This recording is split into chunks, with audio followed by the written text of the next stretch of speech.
বাংলাদেশে মানুষের আশা এবং ভরসার জায়গা বিএনপির চেয়ারপারসন, 3 বারের সাবেক প্রধানমন্ত্রী দেশ নেত্রী বেগম খালেদা জিয়ার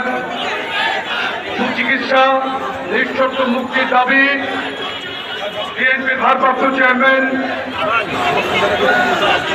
বাংলাদেশের প্রাণ দেশ নায়ক তারেক রহমানের বিরুদ্ধে মিথ্যা ফরমাইশি সাজা বাতিলের দাবি এবং বিএনপি ঢাকা মহানগর দক্ষিণের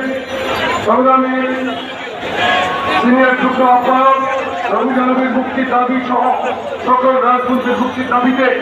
আজকের এই বিক্ষোভ সমাবেশে সহযোগিতা সভাপতি, বিএনপির সংগ্রামী ঢাকা মহানগর দক্ষিণের সংগ্রামী আহ্বায়ক, চেয়ারপারসনের উপদেষ্টা কাউন্সিলের সংগ্রামী সদস্য জনাব আব্দুল সালাম ভাই, আজকে এই বিক্ষোভ সমাবেশে সম্মানিত প্রধান অতিথি জাতীয়তাবাদী যুব দলকে অত্যন্ত কঠোর পরিশ্রমের মাধ্যমে যিনি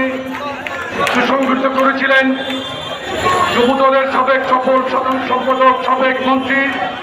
সাবেক সাংসদ, আমাদের শ্রদ্ধেয় নেতা জনাব বাবু কয়েকচন্দ্র রায় উপস্থিত আছেন, বিএনপির সংগ্রামী সিনিয়র যুগ্ম মহাসচিব, আজকের এই অনুষ্ঠানের সম্মানিত বিশেষ অতিথি জনাব অ্যাডভোকেট রুহুল কবির রিজভী সহ জাতীয় নেতৃবৃন্দ, অঙ্গ সংগঠনের নেতৃবৃন্দ সহ উপস্থিত সকল নেতৃবৃন্দ, আসসালামু আলাইকুম। আপনারা দেখেছেন গতকালকেও বাংলাদেশে উপজেলা নির্বাচনের নামে একটি প্রহসনী নির্বাচন অনুষ্ঠিত হয়ে গেল। সবচাইতে